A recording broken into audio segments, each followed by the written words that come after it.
इनकी प्रमोशन की वजह से जनरल जो पब्लिक है उसको नुकसान हुआ है। वो सामने आता, वो मुतासरा फ्रीक होता, कोई विक्टिम होता, मेंटली टॉर्चर किया जा रहा है।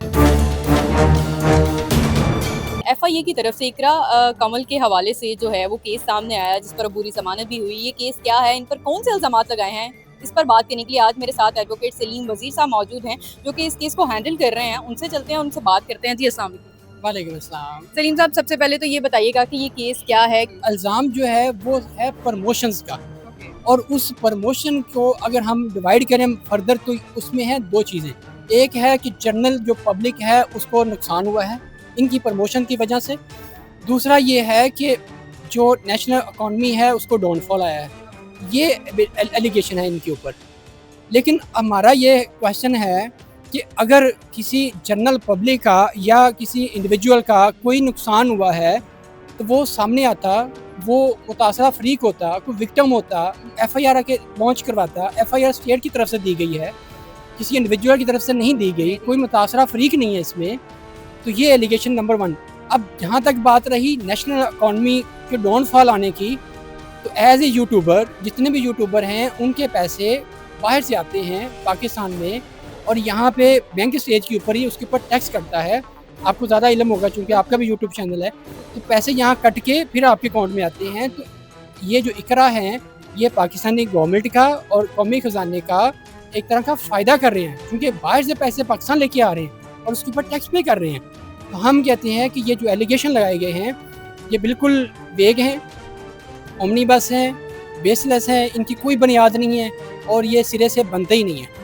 और एक ऐसे एलिगेशन है जो प्रज्यूम किया जा रहा है कि ये प्रमोशन की वजह से नुकसान हुआ होगा। क्या हमारी नई नस्ल और आने वाली नस्लों को जो है वो बर्बाद करने की कोशिश नहीं की गई? देखिए, आप इकरा का जितना भी कंटेंट है उसको आप उठा के देखें, वो अपने डोमेस्टिक एक्टिविटीज़ और सोशल कंटेंट क्रिएट करती हैं, और उन्होंने कभी भी किसी भी अदारे के अगेंस्ट या गवर्नमेंट ऑफ पाकिस्तान के अगेंस्ट ना कभी कोई बात की है, ना वो करेंगी, और ना उनका कोई इस तरह का इरादा है।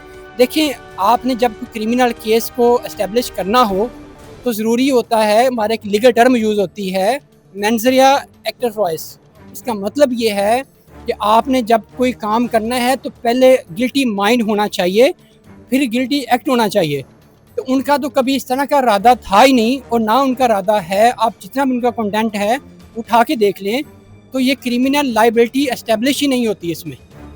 अच्छा, तो साद उर्फ डकी भाई के हवाले से अगर हम बात करें तो उनको जो है वो सबसे पहले उनको अरेस्ट किया गया और उन्हीं पर जो है वो केस बनाया गया। क्या लगता है कि जिस तरह आप बता रहे हैं कि ऑलमोस्ट सारी चीज़ें सेम हैं, तो फिर इकरा कमल को जो है वो अब तक या दूसरे यूट्यूबर्स को अब तक जो है वो गिरफ्तारी अमल में क्यों नहीं लाई? अच्छा, देखें, बात ये है कि हमारा जो क्रिमिनल लॉ है ना, उसमें दो चीज़ें हैं। एक बंदा जब अरेस्ट हो जाता है उसके बाद उसकी आफ्टर अरेस्ट बेल होती है 497 के तहत। एक है जब आपके ऊपर एक अलैज किया जा रहा हो, कोई आपके ऊपर ऑफेंस लगा दिया है, एफआईआर हो गई है, तो फिर आप 498 में प्री अरेस्ट बेल में आते हैं। आप अपनी सफाई में कोर्ट में आके सरेंडर करते हैं कि हमारे ऊपर ये जो एलिगेशन है ये बनता नहीं है, फेक लगाया गया है और ये बिल्कुल वेग है, इसका कोई वजूद नहीं है, इसको ख़त्म किया जाए। तो जो रेमेडी कानून में दी गई है, जिनके ऊपर एफआईआर हुई थी, जो अरेस्ट नहीं हुए, उन्होंने आके वो रेमेडी अवेल की है, और अपने जो उनके सबूत उनके पास हैं कि हमने ये काम नहीं किया, वो इन्वेस्टिगेशन जो एजेंसी है वहाँ पर भी दे रहे हैं और कोर्ट में आके भी पेश हो रहे हैं, सरेंडर किया हुआ है। अब तक की सूरत हाल के हवाले से अगर हम लोग बात करें तो इकरा कमल का अब तक जो केस जितना भी चला है, इसमें क्या चीज़ें हैं जो उनके ऊपर जो है वो गलत लगाई गई हैं? इसके अलावा जो है तफ्तीशी की अगर बात की जाए तो उन्होंने अपनी तरफ से कितनी कोशिश की है उनको जो है वो इस शिकंजे में लाने की? देखिए, इकरा का केस थोड़ा सा डिफरेंट है। ओके। वो इसलिए डिफरेंट है कि इनका जो बेनामो है उसके साथ कोई कनेक्शन ही नहीं है। ना ये एम्प्लॉय हैं, ना इनका कोई कॉन्ट्रैक्चुअल एग्रीमेंट है उसके साथ, ना इन्होंने कोई फाइनेंशियल गेन हासिल किया वहाँ से, और इनके कहने के ऊपर किसी का फाइनेंशियल लॉस भी नहीं है। तो इनका केस एंटायरली डिफरेंट है बाकी से। तो इस वजह से ये इस पे उम्मीद रखते हैं कि जो इन्वेस्टिगेशन एजेंसी है वो इसके ऊपर एक मुकम्मल तहकीकात करेंगी और साफ़ और मबनी इसके ऊपर खराज रिपोर्ट बननी चाहिए। अभी तक की सूरत हाल के हवाले से अगर देखा जाए तो क्या आपको जो है वो किसी किस्म का इंसाफ मिलने की जो है वो उम्मीद है या नहीं है? देखें, आपने क्वेश्चन किया इंसाफ की, तो पाकिस्तान में जब कोर्ट्स में आते हैं तो हमें सबसे ज़्यादा उम्मीद कोर्ट से है और यहाँ से हमें इंसाफ मिलेगा, और इसी वजह से हमने आके कोर्ट में इकरार सरेंडर किया हुआ है। और जहाँ तक बात रही FIR की, देखें उस टाइम जो इंक्वायरी की गई थी वो मेलाफेडी इंटेंशंस के साथ की गई, उन्होंने अपनी मिस यूज़ ऑफ पावर्स को किया और FIR दे दी, और उस टाइम हालांकि वो एक्सपेक्टिंग कर रही थी बेबी, और उसके बाद अभी आप देखिए कितनी ज़्यादा मेंटली टॉर्चर किया जा रहा है कि वो ब्रेस्ट फीडिंग बेबी को घर छोड़ के कोर्ट में भी आती हैं, NCC ऑफिस जाके वहाँ पे इन्वेस्टिगेशन भी ज्वाइन की हुई है।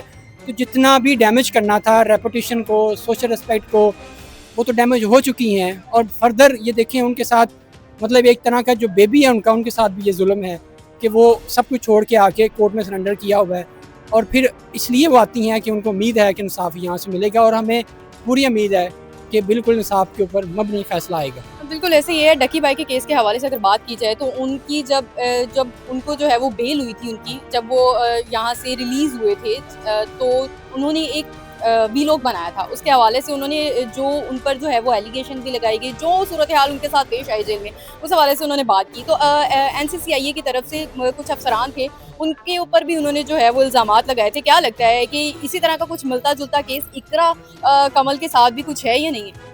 थोड़ा सा डिफरेंट केस इसलिए है कि देखें जो उनका केस था वो अरेस्ट हो गए, फिर हाई कोर्ट में उनकी बेल हो गई, लेकिन जो उन्होंने डक्की ने कहा, फिर उसकी रोशनी में आपने देखा होगा कि NCC के अफसरान गिरफ्तार हुए, उनसे रिकवरियाँ भी हुई, उसमें कुछ किसी की बेल भी हो गई हैं, कुछ मेरे ख्याल में अभी भी अंडर ट्रायल हैं। यहाँ हमारा जो केस है ना टोटली डिफरेंट है। हम ये कहते हैं कि हमारे ऊपर है एलिगेशन प्रमोशंस का, एक प्रमोशन का केस है, जबकि हमारे ऊपर ऑफेंस लगाए गए हैं कि हमने कोई इलेक्ट्रॉनिक फोर्जरी कर दी है, हमने कोई इलेक्ट्रॉनिक फ्रॉड कर दिया है, या हमने कोई स्पैमिंग कर दी है, या स्पूफिंग कर दी है, या चीटिंग कर दी है। अब देखें थोड़ा सा मैं आपको बताऊं, स्पैमिंग है कि आपने किसी बंदे को कंटेंट आपने भेजा और उसकी मर्ज़ी के बगैर आप कंटेंट भेज रहे हैं। जैसे अक्सर हमें मैसेज आ जाते हैं, हमें पता नहीं होता, आपका जो फ़ोन है या व्हाट्सअप है वो हैक हो जाता है। तो एक यूट्यूब चैनल है, उसको आप जिसने देखना देखे, जिसने देखना ना देखे, तो हम किसी की मर्ज़ी के बिना उसको कंटेंट नहीं भेज रहे। और स्पूफिंग जो है, आपने उसका मतलब ये है कि आपने कोई वेबसाइट डेवलप करनी या अपने काउंटरफीट सोर्सेज से सिस्टम में कोई हेर फेर करनी है, तो हमने तो ऐसा कुछ नहीं किया हुआ। हमारे ऊपर एलिगेशन है प्रमोशंस का, जबकि जो सेक्शंस हमारे ऊपर फेंस लगाए जा रहे हैं वो डिफरेंट हैं। इसी वजह से हम उम्मीद कर रहे हैं कि ये जो इसके ऊपर इन्वेस्टिगेशन जब मेरिट के ऊपर होगी तो ये एक अखराज रिपोर्ट इसके ऊपर बनेगी, और हम कोर्ट से ऑनरेबल जो कोर्ट्स हैं उसके ऊपर भी हमें मुकम्मल तौर पर इत्मीनान है कि वो इंसाफ पर मबनी फैसला करेंगे।